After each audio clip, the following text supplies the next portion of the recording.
ബഹുമാനപ്പെട്ട പിണറായി വിജയൻജിയുടെ സർക്കാർ ഒരു അവസാനത്തെ ഒരു ബഡ്ജറ്റ് പ്രഖ്യാപിച്ചു, അത് മുമ്പോട്ട് വെച്ചു. അതിന് ഇന്ന് കുറച്ച് കാര്യങ്ങൾ പറയാനുണ്ട്.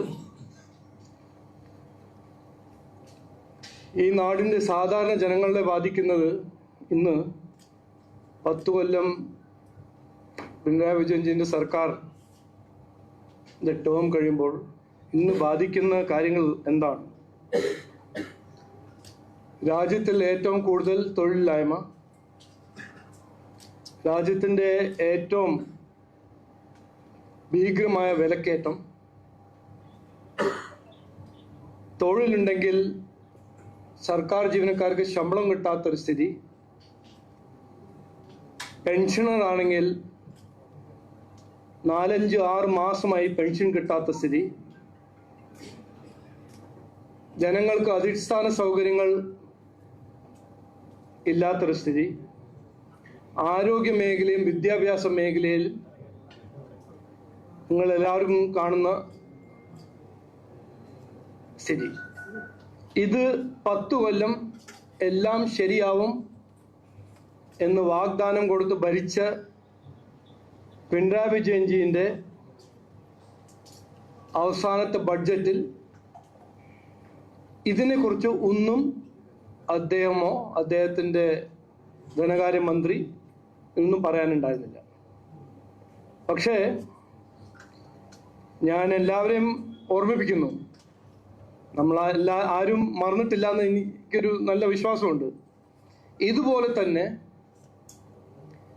2004 മുതൽ 2014 ഭരിച്ച കോൺഗ്രസ് പാർട്ടി, UPA CPM പിന്തുണ കൊണ്ട് ഭരിച്ച കോൺഗ്രസ് പാർട്ടി അവരുടെ അവസാനത്തെ ബഡ്ജറ്റിൽ വാഗ്ദാനങ്ങൾ മാത്രം 10 കൊല്ലം കോൺഗ്രസ് ഭരിച്ച ഇന്ത്യയെ ഏറ്റവും ദുർബലമായ ഒരു ഇക്കോണമിയാക്കി മാറ്റിയ സാഹചര്യത്തിൽ അവരുടെ ബഡ്ജറ്റിൽ അവർക്ക് ഒന്നും പറയാനുണ്ടായിരുന്നില്ല. പക്ഷെ കുറെ എല്ലാം വാഗ്ദാനങ്ങൾ കൊടുത്തു. അതുപോലെ തന്നെ 10 കൊല്ലം ഭരിച്ച CPM സർക്കാർ അതേ സ്ഥിതി, ഒരു ദുർബലമായ സ്ഥിതിയിൽ കേരളത്തിന്റെ ഇക്കോണമിയെ കൊണ്ടുവച്ച് ഇന്ന് കുറെ എല്ലാം വാഗ്ദാനം കൊടുക്കുന്നു. അത് എന്തുകൊണ്ട് 10 കൊല്ലത്തിലൊന്നും ചെയ്തില്ല എന്ന് ചോദിക്കണം. പക്ഷെ എനിക്ക് പറയാനുള്ളത്, കൃത്യമായി പറയാനുള്ളത്, ഇത് ജനങ്ങളെ വിഡ്ഢിയാക്കാനും ജനങ്ങളുടെ സാമാന്യ ബുദ്ധി ചോദിക്കുന്ന ഒരു ബഡ്ജറ്റാണ്. ഈ 2026 പെൻഷൻ പ്രഖ്യാപിക്കുന്നു. ഇതുപോലെ തന്നെയായിരുന്നു കോൺഗ്രസ് 2014. എനിക്ക് ഇപ്പോഴും ഓർമ്മയുണ്ട്, ഞാൻ പാർലമെന്റ് ആയിരുന്നല്ലോ. നരേന്ദ്രമോദിജി 1 റാങ്ക് 1 പെൻഷനെ കുറിച്ച്, നമ്മളുടെ സൈനികർക്ക് വേണ്ടി 1 റാങ്ക് 1 പെൻഷനെ കുറിച്ച് നരേന്ദ്രമോദി അന്ന് ഗുജറാത്തിന്റെ CM ആയിരുന്നു. BJP അധികാരത്തിൽ വന്ന് അത് ചെയ്യും എന്ന് പറഞ്ഞപ്പോൾ 2014 ബഡ്ജറ്റിൽ കോൺഗ്രസ് വേഗം ഞങ്ങളും ചെയ്യും 10 കൊല്ലമായിട്ടൊന്നും ചെയ്യാത്ത കോൺഗ്രസ് ഞങ്ങളും ചെയ്യും എന്ന് പറഞ്ഞ് 50 കോടി എന്തോ ബഡ്ജറ്റിൽ അതിന് പ്രാധാന്യം പ്രഖ്യാപിച്ചു. അത് മറ്റൊരു കാര്യമാണ്. 1 റാങ്ക് 1 പെൻഷന് 50 കോടിയല്ല, 500 കോടിയല്ല, 25,000 കോടിയാണ് നരേന്ദ്രമോദിജിയുടെ സർക്കാർ കൊടുത്തത്. അത് മറ്റൊരു കാര്യം. പക്ഷേ ഈ രണ്ട് CPM-ലും കോൺഗ്രസിലും അവരുടെ ഇക്കണോമിക് മാനേജ്മെന്റിലും ഒരു വ്യത്യാസമില്ല എന്ന് ഞാൻ പറയാൻ ആഗ്രഹിക്കുന്നു. അത് മാത്രമല്ല, ഈ ബഡ്ജറ്റ് പരിശോധിച്ച് പഠിച്ചാൽ 10 കൊല്ലം അവരുടെ ഭരണത്തിന്റെ ഫലങ്ങളെല്ലാം നമ്മൾ ആലോചിച്ച് പഠിച്ചാൽ കോൺഗ്രസ് 10 കൊല്ലം ഇന്ത്യന് ചെയ്തത് CPM കേരളത്തിന് ചെയ്തു. ഞാനൊരു 4-5 സ്ലൈഡ് ഇടാൻ ആഗ്രഹിക്കുന്നു. ഇതാണ് നമ്മുടെ നാടിന്റെ സ്ഥിതി. 92% 100 രൂപ ഈ സ്റ്റേറ്റ് റവന്യൂ ആയിട്ട് കിട്ടുമ്പോൾ 92 രൂപ കടം, പലിശ, പെൻഷൻസിന് പോകുന്നു. 8% മാത്രമാണ് വികസനത്തിന് വേണ്ടി ഈ സ്റ്റേറ്റ്. ഇതാണ് സ്ഥിതി, നമ്മുടെ രാജ്യത്തിന്റെ സ്ഥിതി, സംസ്ഥാനത്തിന്റെ സ്ഥിതി. ഞാൻ ആദ്യം പറഞ്ഞ കാര്യം ഇന്നും പറയുന്നു. ഇതൊരു ഇക്കോണമി അല്ല, ഇതൊരു പോൺസി സ്കീമാണ്. ഒരു സ്ഥലത്ത് കാശ് ആവശ്യമുണ്ടെങ്കിൽ മറ്റൊരു സ്ഥലത്ത് നിന്ന് എടുക്കുക. അതല്ലേ ഈ തിരുവനന്തപുരം കോർപ്പറേഷൻ നടന്ന ഒരു ഉദാഹരണമായിട്ട് പറയാം. SC/ST ഫണ്ടിൽ നിന്നെടുത്ത് മറ്റൊരു കാര്യത്തിന് വേണ്ടി സംസ്ഥാന സർക്കാർ ഉപയോഗിക്കുന്നു. അപ്പോ ഇത് ഒരു ഒഫീഷ്യലായിട്ട് ഇപ്പോ ഈ ബഡ്ജറ്റിനെ കുറിച്ച് എനിക്ക് എന്തെങ്കിലും പറയാനുണ്ടെങ്കിൽ, BJP NDAക്ക് പറയാനുണ്ടെങ്കിൽ, ഇന്ന് ഞാൻ കൃത്യമായി പറയാൻ ആഗ്രഹിക്കുന്നത്, 2014 പോലെ ഇന്ത്യന്റെ ബഡ്ജറ്റ്, ഇന്ത്യന്റെ ഇക്കോണമി തകർത്തി വെച്ച കോൺഗ്രസ്, അതേപോലെ തന്നെ കമ്മ്യൂണിസ്റ്റ് പാർട്ടി, ബഹുമാനപ്പെട്ട മുഖ്യമന്ത്രി 10 കൊല്ലം എല്ലാം ശരിയാവും എന്ന് പറഞ്ഞ മുഖ്യമന്ത്രി ഇന്ന് നാടിന്റെ ഇക്കോണമി തകർത്തി വെച്ചിരിക്കുക. അതുകൊണ്ടാണ് ഈ ബഡ്ജറ്റിൽ തൊഴിലിനെ കുറിച്ച് ഒരു വാക്കില്ല, വിലക്കയറ്റത്തിനെ കുറിച്ച് ഒരു വാക്കില്ല, അടിസ്ഥാന സൗകര്യങ്ങളെ കുറിച്ച് വാഗ്ദാനം മാത്രം, ആരോഗ്യ മേഖലയെയും വിദ്യാഭ്യാസ മേഖലയെ കുറിച്ച് ഒന്നും പറയാനില്ല. Next slide. ഇതാണ് സ്ഥിതി. ഇതിനെക്കുറിച്ച് സർക്കാരിന് പറയാൻ, ഇത് ഡബിൾ ആയിട്ടില്ല. ഇതൊരു അച്ചീവ്മെന്റ് ആണോ? 5 ലക്ഷം കോടി കടം, 3.5 കോടി ജനങ്ങളുടെ തലയിൽ ഒരു കെട്ടിവെച്ചിരിക്കുന്ന സ്ഥിതിയാണ്. പെർ ക്യാപിറ്റ അത് എന്താണെന്ന് നിങ്ങളൊന്ന് കാൽക്കുലേറ്റ് ചെയ്ത് നോക്കൂ. ഇത് എങ്ങനെയാണ് റീപേ ചെയ്യാൻ പോകുന്നത്? ആരാണ് റീപേ ചെയ്യാൻ പോകുന്നത്? ഇത് പുതിയ തലമുറ, വരുന്ന പുതിയ ജനറേഷൻ. ഈ കടം അവരെ ബാധിക്കാൻ പോവല്ലേ? ഈ കടത്തിന്റെ ഫലം എന്താണ്? നാളെയോ മറ്റന്നാളോ വരുന്ന കൊല്ലത്തിൽ ഈ കടം കൊടുക്കാൻ ഇന്നിപ്പോ 92% ഈ സംസ്ഥാനത്തിന്റെ റവന്യൂ, ഞാൻ പറഞ്ഞ പോലെ കടവും പലിശയും ക്ഷേമ പെൻഷൻസിനാണ് പോകുന്നത്. ഇനി വരാൻ പോകുന്ന കാലത്ത് അത് എന്താ 100% ആവുമോ? അപ്പൊ വികസനത്തിന് വേണ്ടി കാശുണ്ടാവില്ലേ? ഇതാണോ ഇവരുടെ കാഴ്ചപ്പാട്? ഇത് ചോദിക്കേണ്ട ഒരു ചോദ്യമാണ്. ഇത് ചോദിക്കണം, ഇതിനെക്കുറിച്ച് ആലോചിക്കണം. 92% ഇന്ന് നമ്മൾ ഓരോരോ രൂപ റവന്യൂ കിട്ടുന്ന 100 രൂപേന് 92 രൂപയാണ് പലിശയ്ക്കും കടത്തിനു വേണ്ടി, പെൻഷൻസിന് വേണ്ടി കൊടുക്കുന്നത്. അപ്പൊ പുതിയ തലമുറയ്ക്കോ, നാടിന്റെ വികസനത്തിന് വേണ്ടി എവിടുന്ന് കാശ് കിട്ടും? ഇനിയും കടം വാങ്ങിച്ചിട്ടോ? ഇതാണ് ഒഫീഷ്യലി ഒരു ഡെറ്റ് ട്രാപ്പ്. നെക്സ്റ്റ്. പിന്നെ ഇതിപ്പോ ഇലക്ഷന്റെ 60 ദിവസം മുമ്പേ ഒരു ബഡ്ജറ്റ് അല്ലേ, അപ്പൊ എന്തെങ്കിലും പറയണ്ടേ? വേറൊന്നും പറയാനില്ല.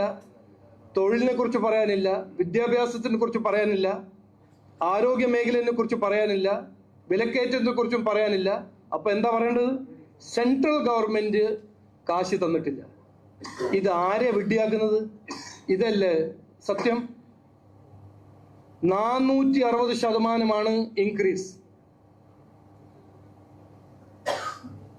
നെക്സ്റ്റ്. ടാക്സ് ഡിവോൾവ് ആവുന്നില്ല.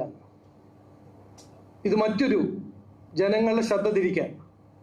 എന്താണ് സത്യം? 10 കൊല്ലം കോൺഗ്രസ്, CPMന്റെ പിന്തുണ കൊണ്ട് കോൺഗ്രസ് ഭരിക്കുമ്പോൾ 46,000 കോടിയായിരുന്നു ഡെവല്യൂഷൻ. 1,50,140 കോടിയാണ് കഴിഞ്ഞ 10 കൊല്ലം നരേന്ദ്രമോദിന്റെ സർക്കാർ ഡിവോൾവ് ചെയ്ത ഫണ്ട്സ്.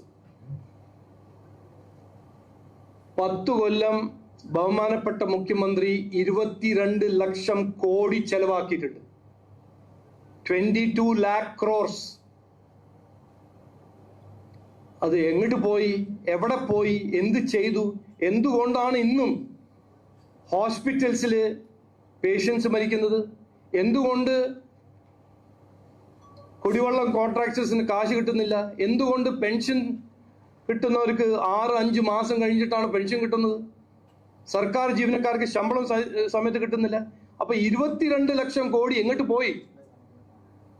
എവിടെ പോയി? എന്ത് ഇത്? ഈ ഒരു ഇക്കണോമിക് മിസ്മാനേജ്മെന്റ്. അടുത്തത്, ഈ 10 കൊല്ലം കഴിഞ്ഞ് എത്രയോ കൊല്ലം ക്ഷേമ പദ്ധതികളെല്ലാം 5-6 മാസം കഴിഞ്ഞ് കിട്ടുന്ന സ്ഥിതി, ഇതെല്ലാം ജനങ്ങൾ മറക്കുമോ? എന്നിട്ടാണ് ഇലക്ഷന്റെ 60 ദിവസം മുമ്പ് പറയുന്നത് എല്ലാവർക്കും പെൻഷൻ സമയത്ത് കിട്ടുന്നു. അവരുടെ മാനിഫെസ്റ്റോ പറഞ്ഞതായിരുന്നേ, 2016 മാനിഫെസ്റ്റോ, 21 മാനിഫെസ്റ്റോ 2500 മാസം പെൻഷനാണ്. ഇപ്പൊ അവർ പറയുന്നത് പെൻഷൻ ഒരു റൈറ്റ് അല്ല, അവകാശമല്ല. നെക്സ്റ്റ്, ഒരു ഒറ്റ സംസ്ഥാനമുള്ളൂ ഇന്ത്യയിൽ PM ആവാസ് യോജന, പാവങ്ങൾക്ക് വീടുണ്ടാക്കുന്ന പ്രോഗ്രാമിൽ വീടുണ്ടാക്കാത്തത്, ആ പദ്ധതി നടപ്പിലാക്കാത്ത ഒരു ഒറ്റ സർക്കാരുള്ളൂ ഇന്ത്യയിൽ. അതാണ് ബഹുമാനപ്പെട്ട മുഖ്യമന്ത്രി പിണറായി വിജയന്റെ സർക്കാർ. 3 ലക്ഷം ജനങ്ങൾക്ക് വീട് കിട്ടുന്നതായിരുന്നു, കിട്ടിയില്ല. ഇതിനെ കുറിച്ച് ബഡ്ജറ്റിൽ ഒരു വാക്കില്ല.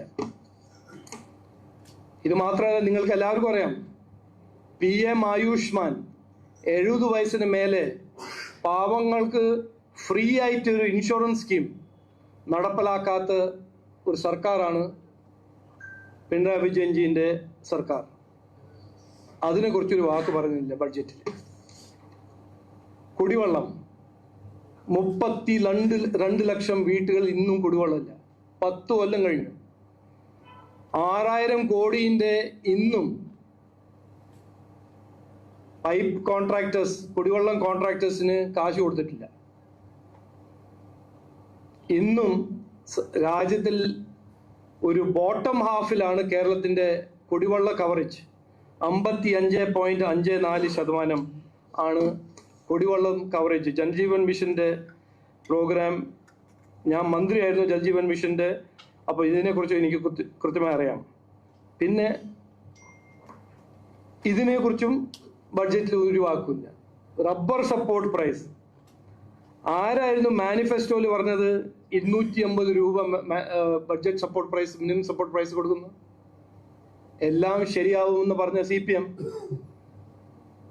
ഇന്ന് എന്താ കൊടുക്കുന്നത്? 200 രൂപ. ഇതിനെ കുറിച്ചൊരു വാക്കില്ല.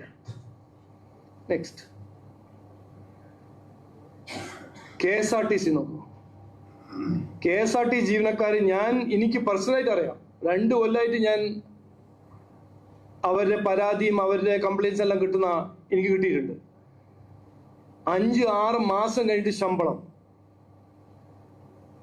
ഇതാണ്, ഇതിനെ കുറിച്ച് ഒരു വാക്കില്ല ബഡ്ജറ്റിൽ. നെക്സ്റ്റ്, ഇതെന്താണ് ഇതിന്റെ ഒരു മെസ്സേജ്? കുട്ടികൾക്ക് ലൈഫ് ഇൻഷുറൻസോ? അത് എന്തുകൊണ്ട്?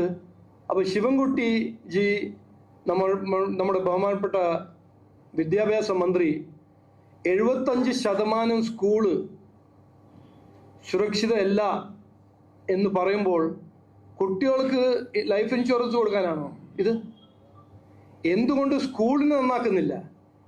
75% സ്കൂൾ, ഞാനല്ല പറഞ്ഞത്, ബഹുമാനപ്പെട്ട വിദ്യാഭ്യാസ മന്ത്രിയാണ് അസംബ്ലിയിൽ പറയുന്നത്. 75% ഗവൺമെന്റ് സ്കൂൾ സുരക്ഷിതമല്ല, അൺസേഫ് ആണ്.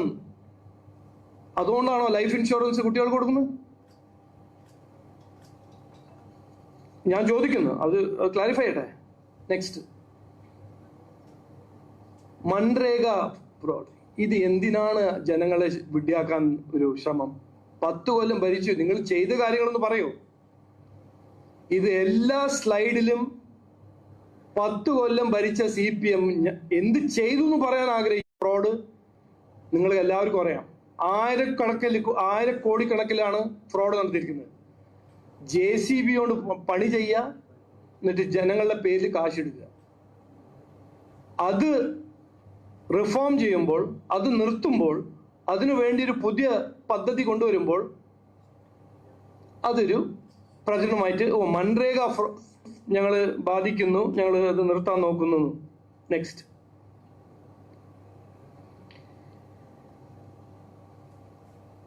ശബരി റെയിലിന് കാശില്ല, NH-66 ലാൻഡ് അക്വിസിഷന് കാശില്ല, എയിംസ് ലാൻഡ് അക്വിസിഷന് കാശില്ല. പക്ഷെ നേറ്റിവിറ്റി കാർഡ്സിന് കാശുണ്ട് ബോർഡിൽ, ബഡ്ജറ്റിൽ. ഇന്നൊരു പേപ്പറിൽ ഒരു ആർട്ടിക്കിളാണ്, ഇതൊന്ന് നിങ്ങൾ എല്ലാവരും വായിക്കണം. ഈ CAA, SIR ഇതിനെല്ലാം ഒപ്പോസ് ചെയ്യുന്ന പാർട്ടിയാണ് CPM കോൺഗ്രസ് രണ്ടുപേരും. നേറ്റിവിറ്റി കാർഡ് കൊടുക്കാൻ ഇറങ്ങിയിരിക്കുകയാണ്, അതിന് കാശുണ്ട്. പക്ഷേ ഇവിടെ നടക്കുന്ന ഇല്ലീഗൽ ഇമിഗ്രേഷനും ഫേക്ക് ആധാർ കാർഡ് വഴി വോട്ടർ ലിസ്റ്റിൽ കയറുന്നതും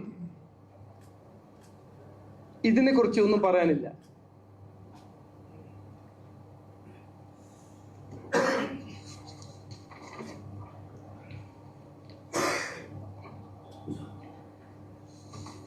അവസാനം എനിക്ക് പറയാനുള്ളത്, ഇക്കോണമിനെ കുറിച്ച് എനിക്ക് കുറച്ച് അറിയാം, അതുകൊണ്ട് ഞാൻ പറയാണ്. ഒരു ഡെറ്റ് ട്രാപ്പിലാണ് നമ്മുടെ സംസ്ഥാനത്തിന്റെ ഇക്കോണമി. ഫിസ്ക്കൽ FRBM, പാർലമെന്റ് പാസ്സാക്കിയ FRBM ആക്ട് ബ്രീച്ച് ചെയ്യുന്ന ഒരു സ്റ്റേറ്റ് ആണ് കേരളം. ഈ 34% ഡെറ്റ് GSDPനെ 34% ഓഫ് GSDP ആയി. ഞാൻ പറഞ്ഞ പോലെ ഇന്നിപ്പോ കടം വാങ്ങിച്ചിട്ടാണ് പലിശ കൊടുക്കുന്നത്, കടം വിട്ടുകൊടുക്കുന്നത്. ഈ സ്ഥിതി 10 കൊല്ലം മുമ്പേ ഉണ്ടായിരുന്നില്ല. 10 കൊല്ലം എല്ലാം ശരിയാവും എന്ന് പറഞ്ഞ് വാഗ്ദാനം കൊടുത്ത പിണറായി വിജയൻജിയാണ് ഇത് ചെയ്ത് ഈ സ്ഥിതിയിൽ നമ്മളെ കൊണ്ടുവച്ചിരിക്കുന്നത്. ഇന്നും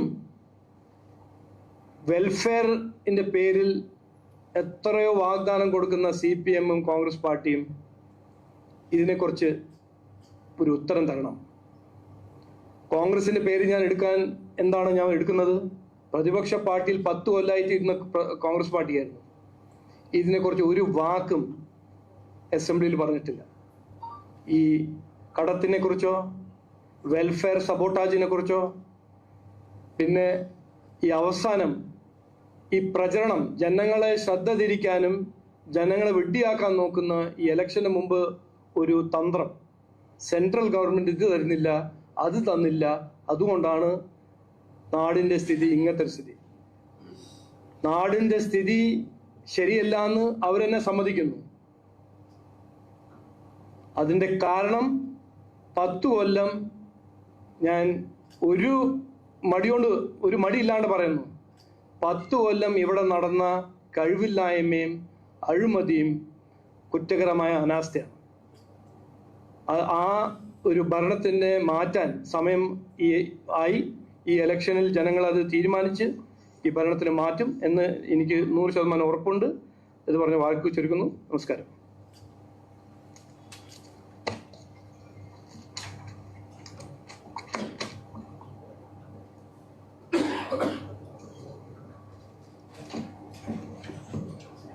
എന്തെങ്കിലും ഓക്കെ ഓക്കെ ശരി.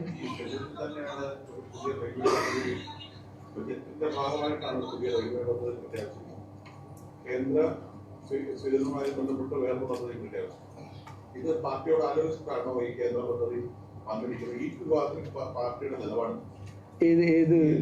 പദ്ധതി വരുന്ന കാര്യം അല്ല, നോക്കൂ, സെൻട്രൽ ഗവൺമെന്റ് ഇതെല്ലാം ആലോചിച്ചിട്ട് ചെയ്യും. പ്രധാനമന്ത്രി വിഴിഞ്ഞത്തിൽ വന്നപ്പോൾ പറഞ്ഞ ഒരു കാര്യം, കേരളത്തിനെ ഒരു ലോജിസ്റ്റിക്സ് ഹബാക്കാൻ റെയിൽവേയും ഹൈവേ എക്സ്പാൻഷൻ നടക്കും. BJP NDA വന്നാൽ അത് ഞങ്ങൾ നടപ്പിലാക്കി തരും എന്ന് ഞങ്ങൾക്ക് ഉറപ്പുണ്ട്, അതിൽ ഒരു സംശയമില്ല. അപ്പോൾ അവിടെ നമ്മുടെ ശ്രീധരൻ സാറാണല്ലോ ഇതെല്ലാം ചെയ്യുന്നത്. അദ്ദേഹത്തിന് ഈ ഒരു ഏരിയയിൽ, ഈ മേഖലയിൽ അദ്ദേഹത്തിനേക്കാളും കൂടുതൽ എക്സ്പീരിയൻസും കഴിവും താല്പര്യമുള്ള വേറെ ആരുമില്ല. അപ്പോൾ നാടിന് വേണ്ടി ഒരു റെയിൽവേ സ്കീം അദ്ദേഹം ചെയ്യുന്നുണ്ടെങ്കിൽ അത് നമുക്ക് ഗുണം ചെയ്യും എന്നാണ് ഞങ്ങൾക്കൊരു ഉറപ്പ്. അപ്പോൾ ഞങ്ങൾ ഒപ്പം ഡിസ്കസ് ചെയ്യേണ്ട ആവശ്യമില്ല, അത് 100% വിശ്വാസമുണ്ട്. പക്ഷെ സംസ്ഥാന ഗവൺമെന്റിൽ വിശ്വാസമില്ല, അത് 100% ഞാൻ പറഞ്ഞേ.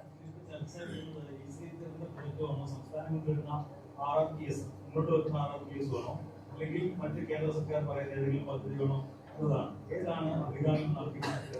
അല്ല, അത് നടക്കട്ടെ. ഇതൊരു ഡിസ്കഷൻ അല്ലേ, ഇപ്പൊ തുടങ്ങിയതല്ലേ. കേരളയിലല്ലോ 10 കൊല്ലം കേരളിന്റെ ഒരു നാടകം നമ്മൾ കണ്ടതല്ലേ. ഇനിയിപ്പോ നമ്മൾ മനസ്സിലാക്കിയില്ലേ. നോക്കൂ, ഞാൻ കൃത്യമായി പറയുന്നത്, ഇത് പ്രധാനമന്ത്രിയുടെ കാഴ്ചപ്പാടാണ്, BJP NDAന്റെ കാഴ്ചപ്പാടാണ്. വിഴിഞ്ഞം പോർട്ട് വന്ന ശേഷം കേരളത്തിന് കുറെ സാധ്യതകളുണ്ട്. ഹിന്റർലാൻഡ് കണക്ടിവിറ്റിയും കേരളത്തിന് ഒരു മാനുഫാക്ചറിങ് ഹബ്ബാക്കാനും ഒരു ലോജിസ്റ്റിക് ഹബ്ബാക്കാൻ കുറെ സാധ്യതകളുണ്ട്. ആ സാധ്യത യാഥാർത്ഥ്യമാക്കാൻ 2 കാര്യങ്ങൾ എക്സ്പാൻഡ് ആവും, ഇൻവെസ്റ്റ്മെന്റ് ചെയ്യണം. അത് ഒന്ന് ഹൈവേയും, രണ്ടാമത്തത് റെയിൽ, അഡീഷണൽ റെയിൽ കപ്പാസിറ്റി. അത് RRTS ആണോ മറ്റൊരു പേരാണോ അത് നമ്മൾ വരുന്ന കാലത്തിൽ തീരുമാനിക്കും. പക്ഷെ അത് കേരളയിലല്ല, അത് കേരളയിൽ നടക്കില്ല എന്ന് CPM എന്നെ സമ്മതിച്ചു എന്നാണ് ഞാൻ പറയാൻ ആഗ്രഹിക്കുന്നത്. ഈ സാമ്പത്തിക ബുദ്ധിമുട്ടുള്ള സ്കീമിന് വലിയൊരു പ്രോജക്റ്റിനകത്തേക്ക് 20% ആണോ ഇൻവെസ്റ്റ് ചെയ്യാൻ കഴിയുന്നത്? അതൊക്കെ ഒരു പ്രധാനപ്പെട്ട പ്രശ്നമാണ്. അല്ല, അതല്ലേ, അത് ഞാൻ അതല്ലേ പറഞ്ഞത്. ഈ 10 കൊല്ലം എന്താണ് നമുക്ക് ഇപ്പൊ മനസ്സിലാക്കിയത്? നാടിനിപ്പോ മുമ്പോട്ട് പോകാൻ ഒരു സാധ്യതയില്ല. ഇവിടെ ഒരു മാറ്റം വന്നില്ലെങ്കിൽ, ഇക്കണോമിക് മാനേജ്മെന്റിൽ മാറ്റം വന്നില്ലെങ്കിൽ, ഇൻവെസ്റ്റ്മെന്റ് വരുന്നില്ലെങ്കിൽ നമുക്ക് മുമ്പോട്ട് പോകാൻ സാധിക്കില്ല. 92% നമ്മൾ പലിശയും കടവും പെൻഷന് കൊടുക്കുകയാണെങ്കിൽ നമ്മളെ ഡെവലപ്മെന്റ് കാശ് എവിടുന്ന? പുതിയ തലമുറയ്ക്ക് നമ്മൾ കുറച്ച് കാര്യങ്ങൾ ചെയ്യേണ്ടതല്ലേ. ഒരു സർക്കാരാണെങ്കിൽ, സംസ്ഥാന സർക്കാരാണെങ്കിൽ ഇന്നും വരാൻ പോകുന്ന കാലത്തിനെ കുറിച്ച് ആലോചിച്ച് ഒരു കാഴ്ചപ്പാടുണ്ടാവണം, ഒരു ഇക്കണോമിക് സ്ട്രാറ്റജി ഉണ്ടാവണം. അതിനുവേണ്ടി കാശ് എവിടുന്ന് വരും? ഇതെല്ലാം ആലോചിച്ച് ചിന്തിച്ച് പ്ലാൻ ചെയ്യേണ്ടതല്ലേ, ഒരു സർക്കാരിന്റെ കടമയല്ലേ അത്.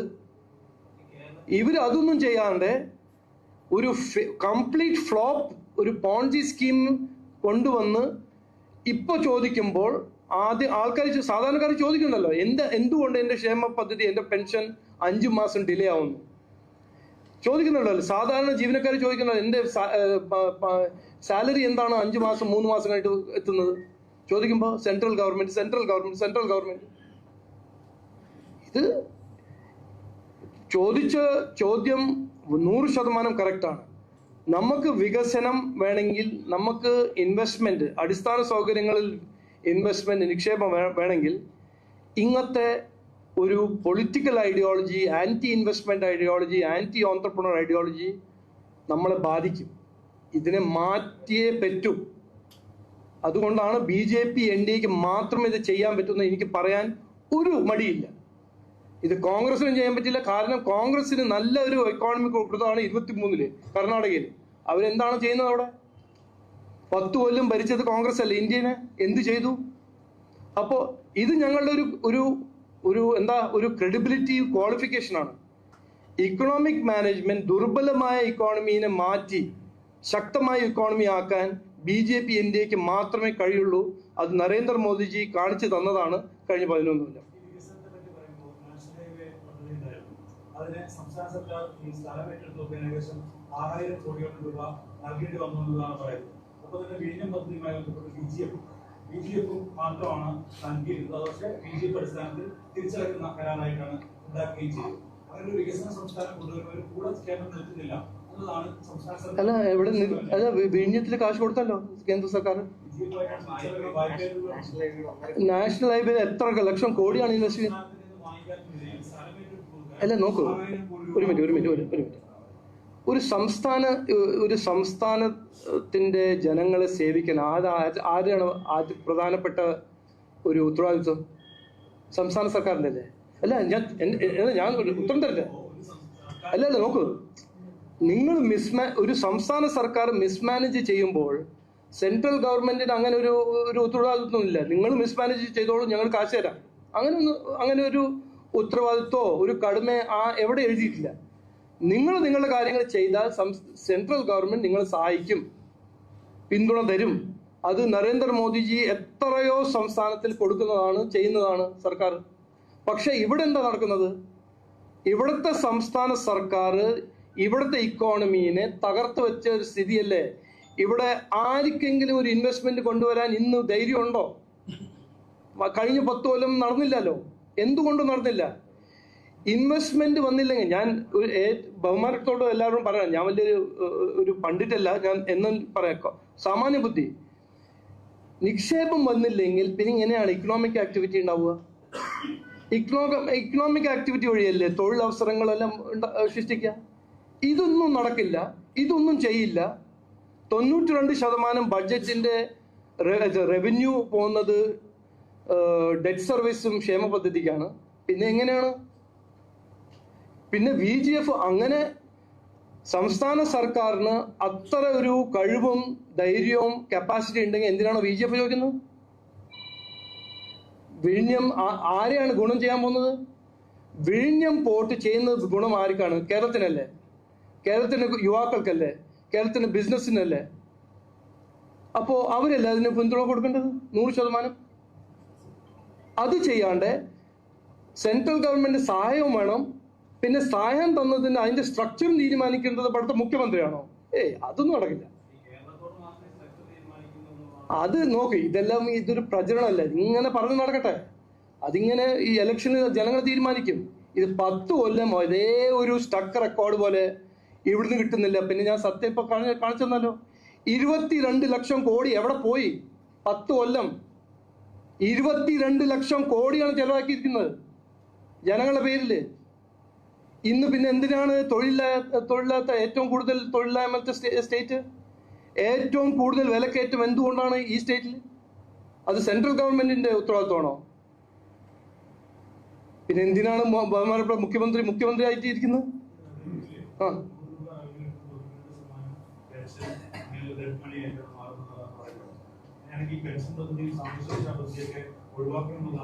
ഞാൻ അതാ പറഞ്ഞത്. ഞാൻ പറഞ്ഞത് ഫാക്ട്സ്, വസ്തുത പറയുമ്പോൾ നിങ്ങൾ അതിനെ ട്വിസ്റ്റ് ചെയ്യല്ലേ. ഞാൻ ഇതാണ് വസ്തുത എന്ന് പറഞ്ഞാൽ ഇത് ഫിക്സ്ഡ് കമ്മിറ്റ്മെന്റ്.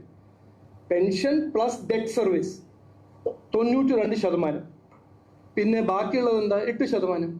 പിന്നെ എങ്ങനെയാണ് വികസനം കൊണ്ടുവരാൻ പോകുന്നത്? അതെന്റെ ഒരു ചോദ്യം. ഞാൻ പറഞ്ഞല്ലോ, ഞാനൊരു സാധാരണ ഒരു കുറച്ചെല്ലാം പഠിച്ചൊരാളാണ്. ഇതിലൊരു മാജിക് ഉണ്ടെങ്കിൽ ബാലഗോപാൽജി അല്ലെങ്കിൽ ബഹുമാനപ്പെട്ട മുഖ്യമന്ത്രിജി പറയാം. 10 കൊല്ലം നടന്നിട്ടില്ല, ഇനി 11ാമത്തെ കൊല്ലം നടക്കുകയാണെങ്കിൽ അതും നടക്കില്ല എന്ന് പറയാൻ ആഗ്രഹിക്കുന്നു ഞാൻ.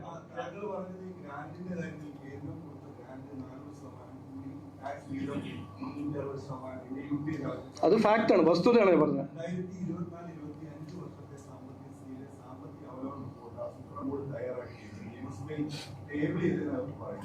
സെൻട്രലിൽ നിന്നുള്ള ട്രാൻസ്ഫർ 6.15% കണ്ട് ഗണ്യമായി കുറഞ്ഞ വർഷമായിരുന്നു. അതെല്ലാം സുപ്രീം കോടതിയിൽ പറയാൻ അവർക്ക് ഒരു അവസരം കിട്ടിയല്ലോ, അവിടെ പറഞ്ഞല്ലോ. എന്നിട്ട് എന്താണ് സുപ്രീം കോടതി പറഞ്ഞത്? എന്തെങ്കിലും കിട്ടിയോ? ഇതെല്ലാം നോക്കൂ, CPM-ഉം കോൺഗ്രസ് തമ്മിൽ ഒരു നല്ലൊരു അന്തർധാര ഉണ്ടെന്ന് എല്ലാവർക്കും അറിയാം. അവിടെ ഞാൻ ടേബിൾ ചെയ്യുന്നു, നിങ്ങൾ അത് അക്സെപ്റ്റ് ചെയ്യുന്നു, നമ്മൾ രണ്ടാളും ഇരുന്നിട്ട് സെൻട്രൽ ഗവൺമെന്റിന് പരാതി പറയുന്നു. ഓക്കെ, പറയട്ടെ. പക്ഷെ സത്യം ഇതാണ്, വസ്തുത ഞാൻ മുമ്പോട്ട് വയ്ക്കുന്നു. നിങ്ങൾ തീരുമാനിച്ചോളൂ. നിങ്ങളെ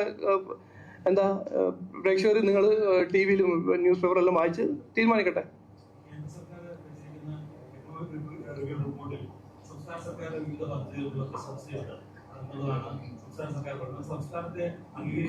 നോക്കൂ, ഞാനൊരു കാര്യം പറയട്ടെ. ഞാൻ എല്ലാം ഇവര് ചെയ്യുന്നത് തെറ്റാണെന്നൊന്നും പറഞ്ഞിട്ടില്ലല്ലോ. പക്ഷെ ഇക്കോണമി അവർ ചെയ്യുന്നത്, അവർ ഇക്കണോമിക് മാനേജ്മെന്റ് 100% ഹോപ്പ്ലെസ് ആണെന്ന് ഞാൻ പറയാൻ ആഗ്രഹിക്കുന്നു. ഇനിയിപ്പോ എക്സ്ട്രീം പോവർട്ടിന്ന് അവര് കേന്ദ്ര പദ്ധതികൾ നന്നായിട്ട് ഇംപ്ലിമെന്റ് ചെയ്തു. ഓക്കെ, ചില പദ്ധതികൾ അവർ ഇംപ്ലിമെന്റ് ചെയ്തിട്ടുണ്ടാവും. അതിന്റെ പകുതി അതിന്റെ റെസ്പോൺസിബിലിറ്റി കേന്ദ്ര സർക്കാരിന്റെ മിനിസ്ട്രി, അതിന്റെ ഓവർസൈറ്റ്. അങ്ങനെ ഞാൻ എൻ്റെ നാട്ടിനെ കുറിച്ച് എല്ലാം തെറ്റാണെന്നോ എല്ലാം ഇവിടെ നടക്കുന്നത് കൃത്യമായി ഫോൾസ് ആണെന്നോ ഞാൻ പറഞ്ഞില്ല. ഞാൻ പറഞ്ഞത് ഇവര് വാഗ്ദാനം കൊടുത്തത് എന്താണ്? ഇലക്ഷൻ സമയത്ത് എല്ലാം ശരിയാവും. ഇന്ന് ഏറ്റവും പ്രധാനപ്പെട്ട ഒരു ഇഷ്യൂ, 2 ഇഷ്യൂ എന്ന് പറഞ്ഞാൽ വിലക്കയറ്റം, സാധാരണക്കാരനെ ബാധിക്കുന്നത് വിലക്കയറ്റം, മറ്റ് കുട്ടികൾ ബാധിക്കുന്നത് തൊഴിൽ. ഇത് രണ്ടിലും അവർ 0 out of 100 ആണ്. 0 out of 100 അല്ല, 0 out of 1000 ആണ്. അതിൽ പറയാൻ എനിക്ക് ഒരു മടിയില്ല, 100% കോൺഫിഡൻസ്. ശരി, നമസ്കാരം.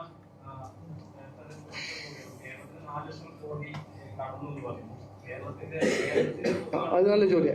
ഇത് എനിക്ക് പൊളിക്കണം. താങ്ക് യു, ചോദിച്ചതിൽ വളരെ താങ്ക് യു. നോക്ക്, അല്ല ഈ പ്രചരണത്തിന് പൊടിക്കണം. ഈ കടം വാങ്ങേണ്ടത് എന്തിനാണ്? ഇൻവെസ്റ്റ്മെന്റ് ചെയ്ത് ഒരു ആസറ്റ് ഉണ്ടാക്കി ആ സംസ്ഥാനത്തിന് മുമ്പോട്ട് കൊണ്ടുപോകാനാണ് കടം വാങ്ങുന്നത്. സംസ്ഥാന ഗവൺമെന്റ് കടം വാങ്ങുന്നത് എന്തിനാണ്? അത് ഞാൻ ചോദിക്കുന്നു. 22 ലക്ഷം കോടി സ്പെൻഡ് ചെയ്ത് കഴിഞ്ഞിട്ട് ഇന്ന് എന്താണ് അവർ സൃഷ്ടിച്ചത്? സെൻട്രൽ ഗവൺമെന്റ് കടം വാങ്ങിച്ചു, അവരെ കടം കൂടുതലായി. എവിടെയായിരുന്നു ഇന്ത്യൻ്റെ ഇക്കോണമി 2014? ദുർബലമായ 5ാമത്തെ ഇക്കോണമി. ഇന്ന് എവിടെയാണ്? ഏറ്റവും ഫാസ്റ്റസ്റ്റ് ഗ്രോയിങ് ഇക്കോണമി ആയിട്ട് മാറിയ കൺട്രിയാണ്. കാരണം ആ കടം വാങ്ങിച്ചിട്ട് ഇൻവെസ്റ്റ് ചെയ്യുന്നു. കടം വാങ്ങിച്ചിട്ട് കീശയിലിടല്ല, സഖാമാർക്ക് പെൻഷൻ കൊടുക്കാനല്ല. അതാണ് വ്യത്യാസം. സഖാമാർക്ക് പെൻഷൻ, ഞാൻ പെൻഷൻ അല്ല പറഞ്ഞു. അതെ. അപ്പോ അഴിമതി അതിനല്ല, കടം നാടിനെ നന്നാക്കാനും നാടിന്റെ സാധ്യത യാഥാർത്ഥ്യമാക്കാൻ ഇൻവെസ്റ്റ് ചെയ്യുന്ന കടമാവണം.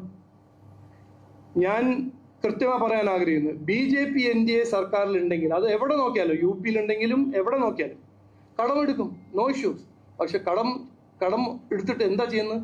ഡേറ്റാ സെന്റർ ഉണ്ടാക്കുന്നു, ഹൈവേസ് ഉണ്ടാക്കുന്നു, അങ്ങനെ ഇക്കണോമിക് ആക്ടിവിറ്റീസ് ട്രിഗർ ചെയ്യുന്ന കാര്യങ്ങളിൽ ഇൻവെസ്റ്റ് ചെയ്യുന്നു. ഇവിടെ എന്താണ് ചെയ്തിരിക്കുന്നത്? ഒരു കാര്യം ഒന്ന് പറഞ്ഞോളൂ. ഈ 22 ലക്ഷം കോടി ചെലവാക്കി 10 കൊല്ലം കഴിഞ്ഞിട്ട് എന്താണ് ഈ സർക്കാർ ചെയ്തു തന്നിരിക്കുന്നത്? ഒന്ന് പറയും.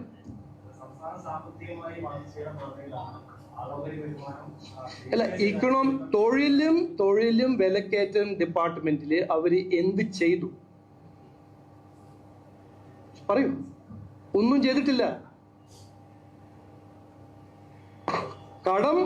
കടം എടുക്കുന്നത് ഒരു തെറ്റൊന്നല്ല.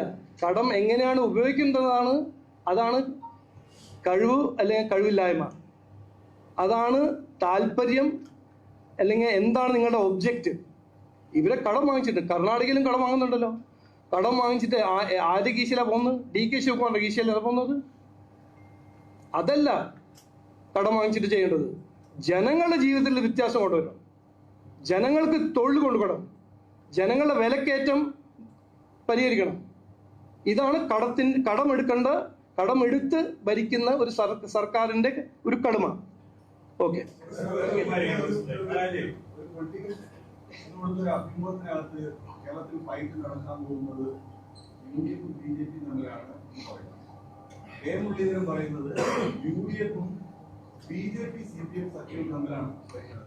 ഞാനേ 2 ജനങ്ങളോട് കമന്റ്സിൽ ഞാൻ അങ്ങനെ റിപ്ലൈ ചെയ്യാൻ എനിക്ക് താല്പര്യമില്ല. ഒന്ന് രാഹുൽ ഗാന്ധി, കാരണം എന്താ പറയുന്നത്, എന്തിനു വേണ്ടി പറയുന്നത് എനിക്ക് മനസ്സിലാവുന്നില്ല. അതുപോലെ തന്നെ ഇദ്ദേഹം തന്നെ അങ്ങനെ ഒരു വ്യക്തിയാണ്. എൻ്റെ മലയാളം, എൻ്റെ മുണ്ട്, ഞാൻ എന്ത് ചെയ്യുന്നു, എന്ത് ഭാഷയിൽ സംസാരിക്കുന്നു, അദ്ദേഹത്തിൻ്റെ കാര്യങ്ങൾ പറയട്ടെ. അദ്ദേഹത്തിൻ്റെ ആലോചന, അദ്ദേഹത്തിൻ്റെ ചിന്ത അദ്ദേഹത്തിന് ഞാൻ സമർപ്പിക്കുന്നു. അല്ല, ഞാൻ കാണുന്നത് ഒരു സാമാന്യ ബുദ്ധിയോട് ഞാൻ പറയാണ്. 10 കൊല്ലം ഭരിച്ച LDF എങ്ങനെയാണ് 3ാം തവണ ജനങ്ങളെ അവരെ സർക്കാരിൽ കൊണ്ടുവരാൻ പോകുന്നത്? ഒന്ന് ആലോചിക്കും. ഈ ഒരു ട്രാക്ക് റെക്കോർഡ് കഴിഞ്ഞ് 10 കൊല്ലം നാടിനെ നശിപ്പിച്ച LDFന് ആരെങ്കിലും വോട്ട് കൊടുത്തിട്ട് ഭരിക്കാൻ ഒരു അവസരം കൊടുക്കുമോ ഇനി? അല്ല, 10 കൊല്ലം ഭരിച്ച കോൺഗ്രസിന് ഇന്ത്യക്കാർ കൊടുത്തിട്ടില്ലല്ലോ. 2004 മുതൽ 14 ജനങ്ങളെ ആണെന്ന് വിചാരിക്കരുത്. ഈ ഇലക്ഷൻ വരാൻ പോകുന്നത് ശരിക്കും കോമൺ സെൻസ് അല്ല, സാമാന്യ ബുദ്ധിയോട് നിങ്ങൾ അനലൈസിസ്, നിങ്ങൾ പൊളിറ്റിക്കൽ എക്സ്പെർട്ട് ആയിരിക്കും, ഞാനല്ല. പക്ഷെ സാമാന്യ ബുദ്ധിയോട് നോക്കിയാൽ ഇത് ജനങ്ങളുടെ മുമ്പിൽ 2 ഓപ്ഷൻസ് ആണ്. ഒന്ന് UDFും കോൺഗ്രസും മുസ്ലിം ലീഗും ജമാത്തും, മറുവശത്ത് BJP NDA 2020 BDJS. ഇത് ജനങ്ങൾ തീരുമാനിക്കും. Thank you.